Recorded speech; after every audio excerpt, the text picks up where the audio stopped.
After hearing what happened, Alfir and Emmanuel urgently boarded a flight back home, and they are currently sharing a quiet conversation, including Mera and Chaos, in the dining room, while Laura is in the living room, playing with Noel, but is busy thinking about everything that happened around her.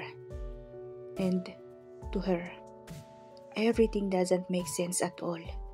Naguguluhan na siya kaya napatayo siya at lumabas ng bahay para magpahangin. Pero hindi rin naman gumana dahil hindi matahimik ang utak niya kakaisip. Napahawak si Laura sa kanyang ulo habang pinapakalma ang sarili. She's been pacing back and forth. Nagbabaka sakaling may maisip na kasagutan sa kanyang mga katanungan. Hey, agad na napahinto at napalingon si Laura nang marinig ang boses ni Alfir. Naglalakad ito palapit sa kanya. I'm sorry for what happened earlier. Panimula nito nang magharap na siya. Sa totoo lang, hindi ko maintindihan ang nangyari kanina. Pag-amin ni Laura at naupo sa isang bato kaharap ng fire pit.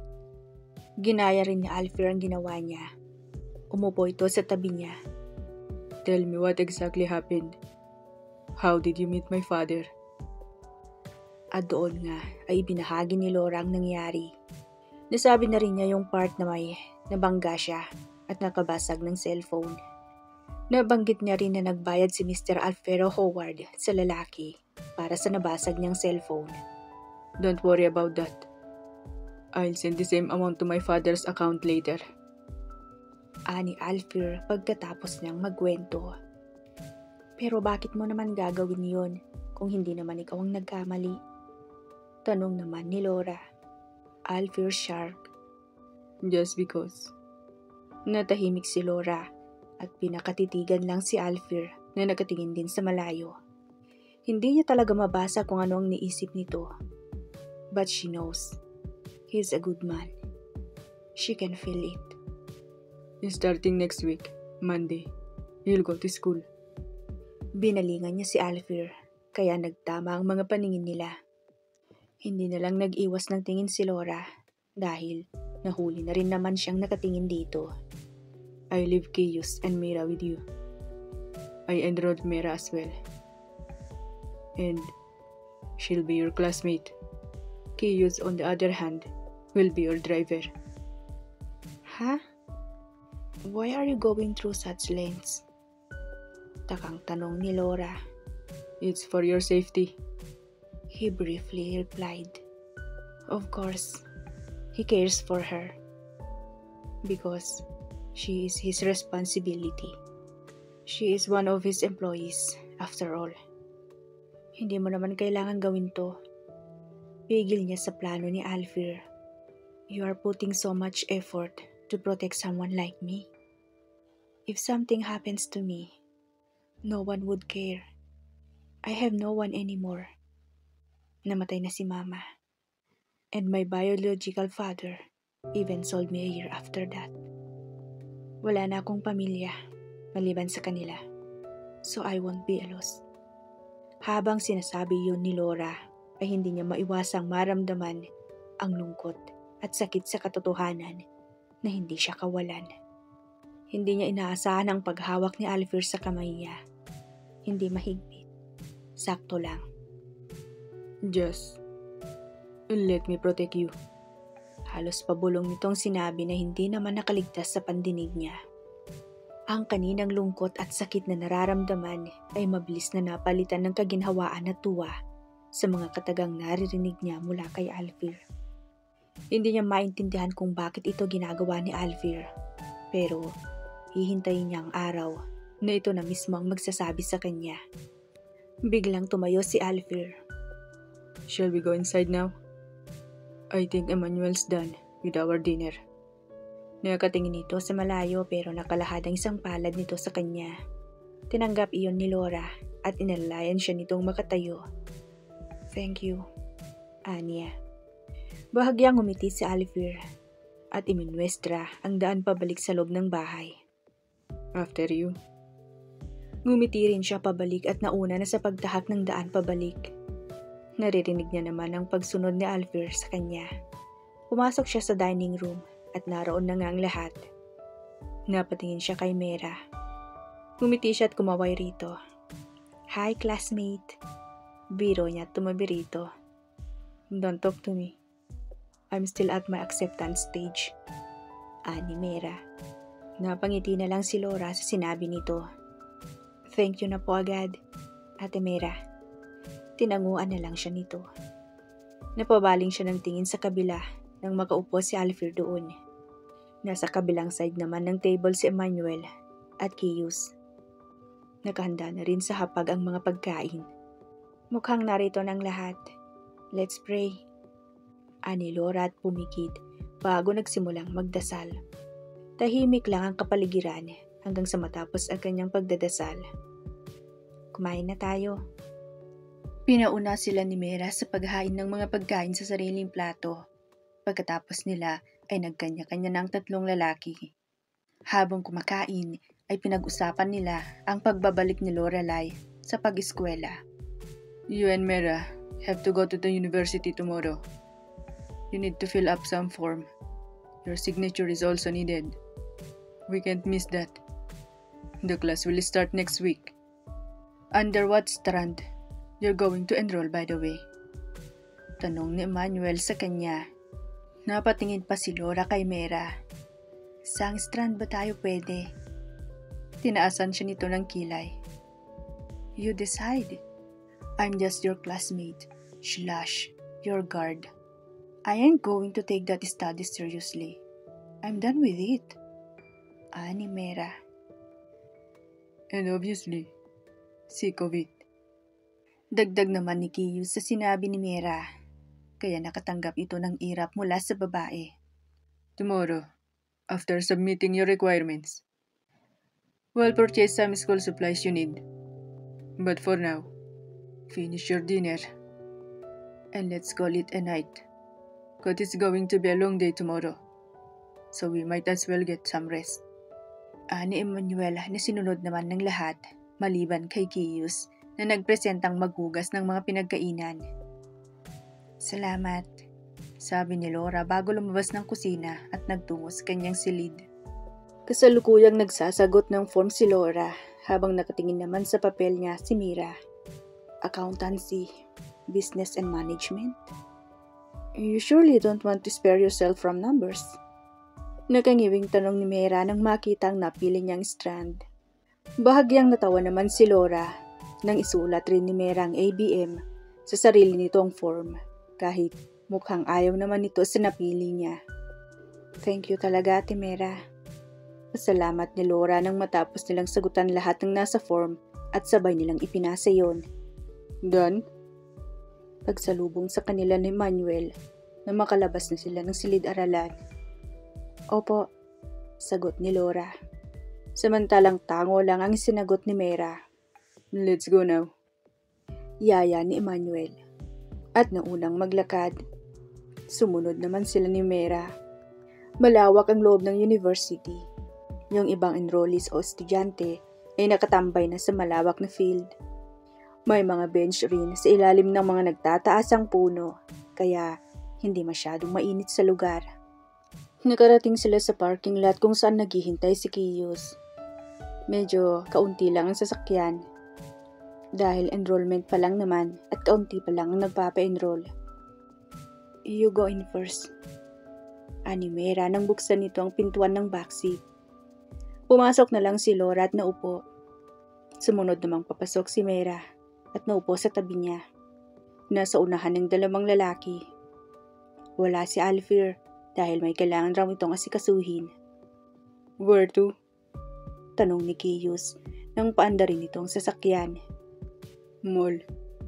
Maikling sagot naman ni Emmanuel na nasa passenger seat. Alright. Ani Kiyus at nagsimula ng magmaneho palabas ng university. So, what strand did you choose, me? Nangasar na tanong ni Kiyus kay Mera. Sinulyapan ni Laura ang katabi. Matalim ang mga mata nitong nakatingin kay Kiyus. Napangising-ngising sinusulyapan siya sa rearview mirror. Don't start with me right now, okay? I'm not in the mood for this. Banta ni Mera, Kihiyu's sharp. You've never been in the mood for a talk. Tugon naman ni Kihiyus. Mera rolled her eyes. Drop it, okay? Magjowa ba kayo? Hindi na napigilang itanong ni Laura habang palipat-lipat ang tingin sa dalawa. Mera turned to her looking so horrified. Wow, that's the most horrible thing I've ever had so far. Tugon ni Mera sa sinabi niya. Hey, angal naman ni Kihiyus sa sinabi nito. Hindi mapigilang matawa ni Laura habang nakikinig sa bangayan ng dalawa habang nasa biyahe. Tahimik lang si Emmanuel sa harapan at busy kakatype sa cellphone nito. Hindi niya mapigilan ang tahimik na pagpapasalamat sa may kapal dahil binigyan siya ng pagkakataon na makilala ng mga taong ito na handa siyang protektahan at nagbigay ng pag-asa para maging maayos ang kanyang kinabukasan. Mga kaibigan, ani Laura na kinatigil ni Kihiyus at Mera sa pagsagutan habang si Emmanuel naman ay napabaling sa kanya. Gusto ko lang sanang magpasalamat sa lahat ng ginawa niyo at gagawin pa lamang para sa akin. Maraming salamat po, ani Laura. Nagkatinginan silang tatlo at sabay pang nagkibit-balikat sa sinabi niya. Tahimik at mabilis lang ang biyahe pagkatapos nun. Lumabas sila ng sasakyan nang ibaba sila ni Kihiyus malapit sa entrance. Kailangan pa nitong maghanap ng indoor parking space. Muna na kayo sa loob, susunod ako. Sabi pa nito at pinalakad ng sasakyan. Sumunod na lang rin si Laura, kila Mera at Emmanuel na naglakad papasok sa loob ng gusali. Medyo maraming tao pero malaki naman ang loob kaya kalat na kalat sila. Alam ba ni Kuya Kihiyus kung saan tayo hahanapin?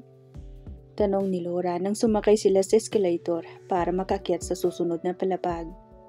He is good at searching people. That you'd be surprised to see him walking beside you. Ani Emmanuel na nasa likuran niya. Nakarating sila sa susunod na palapag at naglakad pa lang ng kaunti bago pumunta sa school supplies area. Emmanuel pulled an empty big cart and made his way to the school supplies.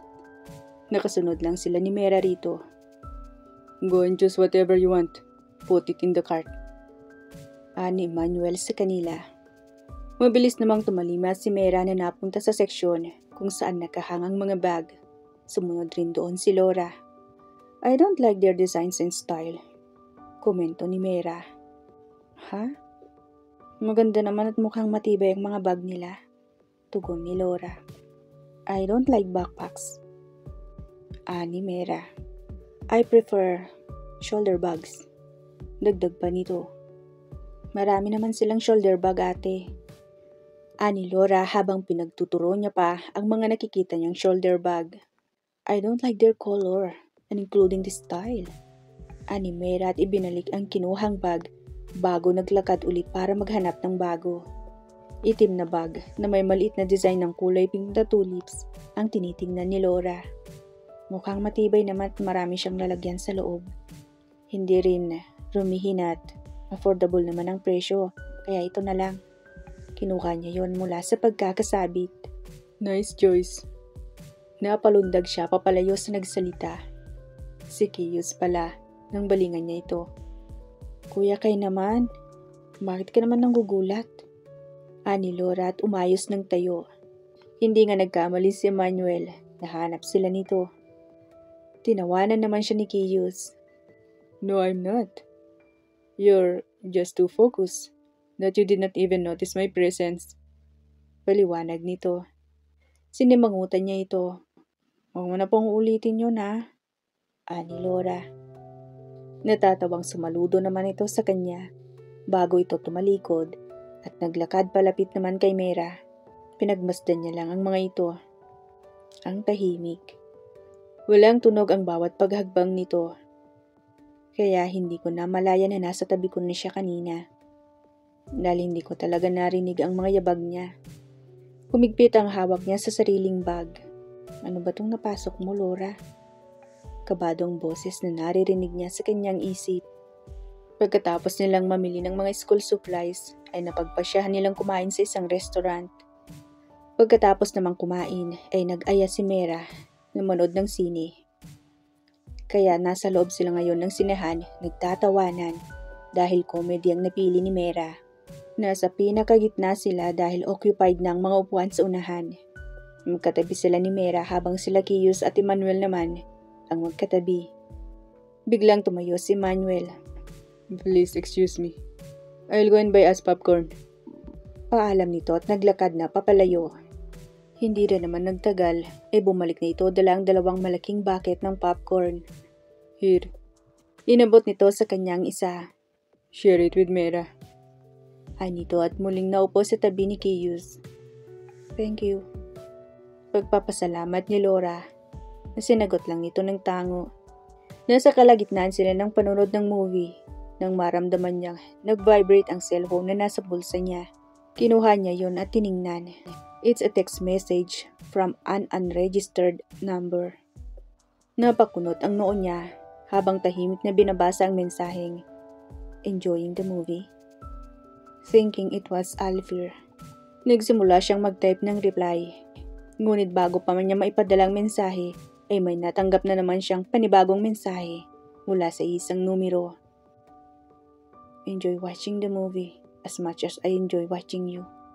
At doon niya halos mabitawan ang kanyang cellphone nang manginig ang kamay niya sa kaba. Napitingin siya sa mga kasama ngunit nakikipagtawanan ng mga ito sa iba pang manonood. Hindi niya na makuhang matawa nang matanggap niya naman ang sarili niyang litrato.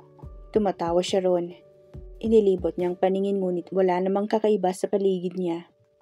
Ibinalik niya ang atensyon sa cellphone at binura ang mga sinulat niya kanina at nagsimulang magtipa ng kanyang tugon. "Sino ka? Kung sino ka man, tumigil ka na po. Hindi ka nakakatuwa." Wala na siyang natanggap na tugon mula rito hanggang sa matapos ang pinapanood nila. Hindi na na-enjoy ni Laura ang movie dahil sa nangyari. "Let's go to the restroom first. I need to wash my hands." Pag-aya ni Mera. Dahil ayaw niya ring makipagsiksikan sa exit, sumunod na lang si Laura kay Mera. Habang naguhugas ito ay muling naramdaman ni Laura ang pag-vibrate ng kanyang cellphone.